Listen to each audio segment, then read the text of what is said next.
Hallo ihr Lieben und herzlich willkommen zu einem neuen Video von mir. Ja, heute habe ich mal einen ganz besonderen Horrorklassiker im Gepäck. Die Rede ist von dem Film Die 7 goldenen Vampire. Das ist ein Horrorfilm aus der Hammer-Filmschmiede, die ja bekannt für die ganzen Dracula-Filme sind. Und es ist ein etwas außergewöhnlicher Film, da gehe ich aber gleich drauf ein. Kommen wir erstmal zur Handlung. Ein Wächter der 7 goldenen Vampire bricht auf nach Transsilvanien und dringt dort in das Schloss von Dracula ein. Dieser erwacht und er wird gebeten, den 7 goldenen Vampiren in China zu helfen.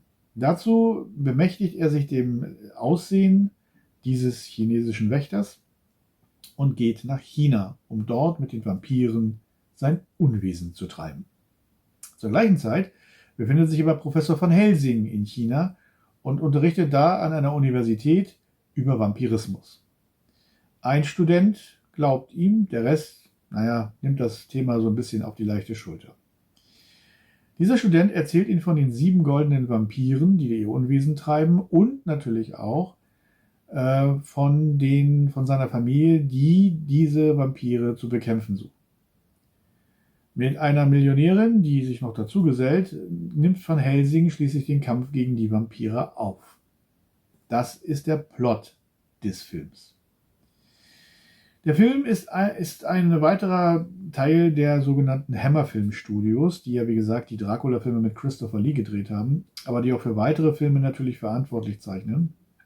Und in den 70ern kam, bedingt durch den Tod von Bruce Lee, der Kung Fu und Karate waren so ein Thema, Eastern sagt man heute dazu, kam der Eastern auf.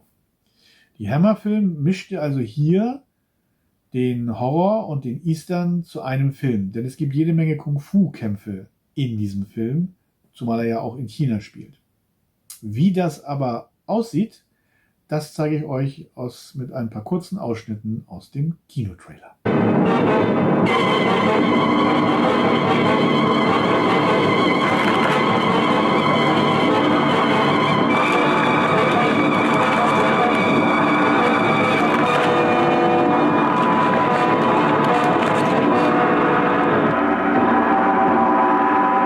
Das Wort, das umgeht, ist Vampir. Das Entsetzen ist echt und hautnah. Was ihr verstehen müsst, ist, dass sie schon tot sind. Werdet ihr von ihnen überwältigt, werdet auch ihr auf ewig verdammt sein.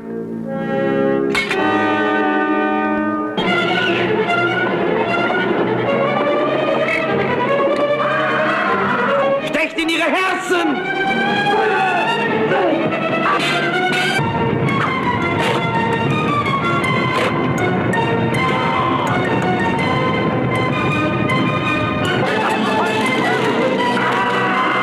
Ja, eine ziemlich krude Mischung. So funktioniert Horror. Wie ich schon sagte, der Film entstand damals, weil Bruce Lee war ja gestorben und der chinesische Kung-Fu-Film, der war auf einem ganz, ganz großen Aufstieg in Europa, denn in den 60er Jahren, Ende der 60er Jahre fing man schon mit solchen Filmen an. Es kam der erste chinesische Film, der in Deutschland gelaufen ist, dieser Art, was wir heute als Eastern bezeichnen, war ja das Schwert des gelben Tigers. Der war sehr erfolgreich, dem folgten weitere Filme und die Hammer sagte sich natürlich auch, ja klar, den Erfolg dieser Kung-Fu-Karate-Filme können wir doch in eine Horrorhandlung einbauen. Das haben sie gemacht. Den Erfolg, der Film war auch sehr erfolgreich in den Kinos damals. Heute ist das natürlich eine kleine, naiv-triviale Kinoperle, aber die ich gerne sehe und ich bin froh, dass ich diesen Film in meinem Archiv habe. Anolis Film Entertainment hat diesen Film jetzt in einem Mediabook, und zwar in ihrer Hammer-Reihe, rausgebracht. Und wie dieses Mediabook aussieht, das zeige ich euch jetzt. Ja, hier ist das Mediabook zu Die 7 goldenen Vampire. Ein schönes Mediabook, leider in der Aufmachung der englischen, also Covermotiv der englischen DVD. Ich hätte es ja gerne gehabt mit dem Filmplakat, aber wie das immer so ist, ja, manchmal klappt's nicht. Ja, die 7 goldenen Vampire, hier das Bane. Hier die Rückseite.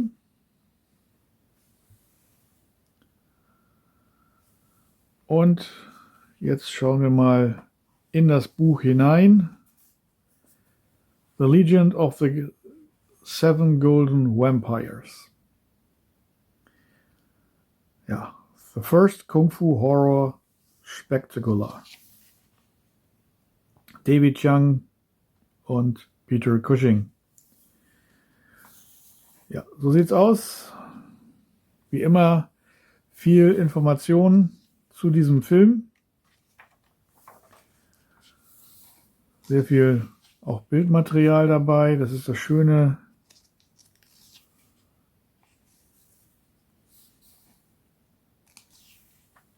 Ja.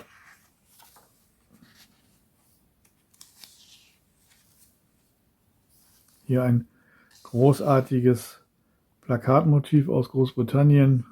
The Legion of the 7 Golden Vampires. Ja. Der einzige Nachteil bei diesen Mediabooks ist aber, dass sie keine Seitennummerierung haben. Ja.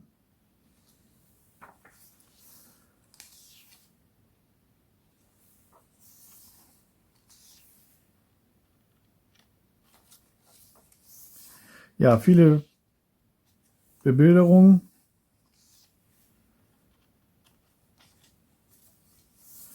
Und das macht das ganze Heft auch dann so sehenswert. Und wie gesagt, viel Information.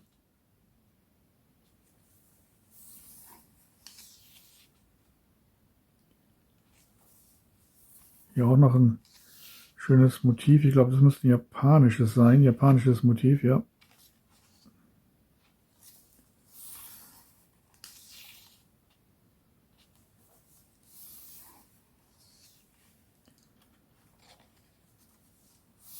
Ja, wunderbar anzusehen,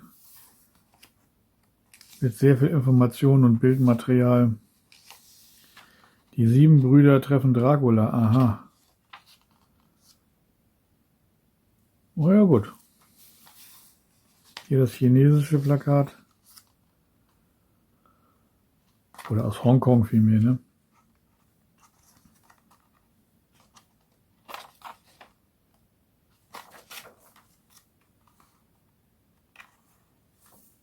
Ja, hier nochmal Peter Cushing. Ja, und hier ist auch nur schwarz Hintergrund, ansonsten Peter Cushing. Ja, und die DVD eben halt noch dazu. Ja, die 7 goldenen Vampire. Ein sehr sehenswerter Film und ein sehr sehenswertes Mediabook. Ja, gelungen, finde ich, dieses Mediabook. Erstmal schon sehr üppig zu bezeichnen, 64-seitiges Booklet. Ein 64-seitiges Booklet, Leute. Das ist wirklich viel. Ich weiß gar nicht, ob das von einem anderen Film noch überboten wird. Ich glaube von einem Film ja, aber ich müsste noch mal gucken, das weiß ich jetzt nicht. Aber ein 64-seitiges Booklet, das kann sich also in der Tat wirklich sehen lassen, muss man ganz ehrlich so sagen. Natürlich ist nicht nur dieses 64-seitige Booklet von Interesse, sondern es ist auch noch jede Menge Extras auf der Scheibe selber drauf, die ich euch nicht vorenthalten möchte. Zum einen gibt es einen Audiokommentar mit Dr. Rolf Giesen. Es gibt einen Audiokommentar mit Bay Logan. Es gibt einen Audiokommentar mit Rainer Tschech, Lars Dreier-Winkelmann und Alexander Ifländer. Dann gibt es Once Bitten, Twice Shy, David Huck, David Huck Whale, ich kann man eine Schriftform nicht entziffern, Doug Whale über die Musik des Films, über den Soundtrack. Dann gibt es ein Audiobook, dann den deutschen Kinotrailer, ein Recut, US-Wiederaufführungskinotrailer, Recut, ein Comic, Werberatschläge, das US-Pressbook, Filmprogramme, Bildergalerien, Werbematerialien, Stills und Behind the Scenes, also eine Bildergalerie. Das ist das volle Programm, das ihr in diesem Mediabook findet. Üppig, umfangreich. Ja, wie gesagt, schon 64-seitiges Booklet. Ja, wie schon beim Zeigen des Mediabooks gesagt habe, ich hätte gerne das deutsche Kinoplakat gehabt. Hier ist es mir leider nicht gelungen, es zu bekommen, weil ich den Film mir gleichzeitig natürlich dann besorgt habe mit Jula Frankensteins Teufelsei. Da hatte ich dasselbe Problem. Auch nicht das Kinoplakat bekommen, nur das französische, nicht das deutsche. Beziehungsweise die Uferfassung oder Ufercover. Und hier war es eben halt so, das Cover hatte ich auf der britischen DVD, die hatte ich nämlich, da war eine deutsche Tonspur bei.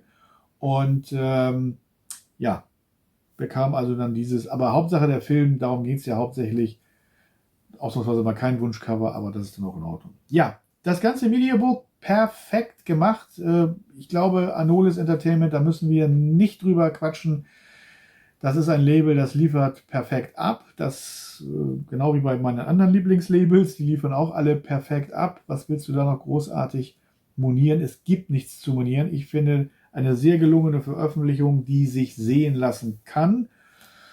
In diesem Sinne macht es auch Spaß, sich den Film zuzulegen und ihn fürs Archiv zu archivieren und auch drin zu haben. Ich bin es froh, weil wir haben ihn schon jetzt ein paar Mal geguckt, weil immer wenn ich Gäste hatte, die wollten diesen Film unbedingt sehen, kannten ihn zum Teil noch nicht. Andere, die ich hatte, sagten, lange gesehen, war vor langer Zeit im Kino. Jetzt wollten sie ihn endlich haben. Ich habe ihn dann nochmal gezeigt. Er macht Spaß. Die 7 goldenen Vampire. Kaufempfehlung wird abgegeben. Und an dieser Stelle bleibt mir natürlich wie immer nichts anderes übrig, als zu sagen, tschüss, bis zum nächsten Mal.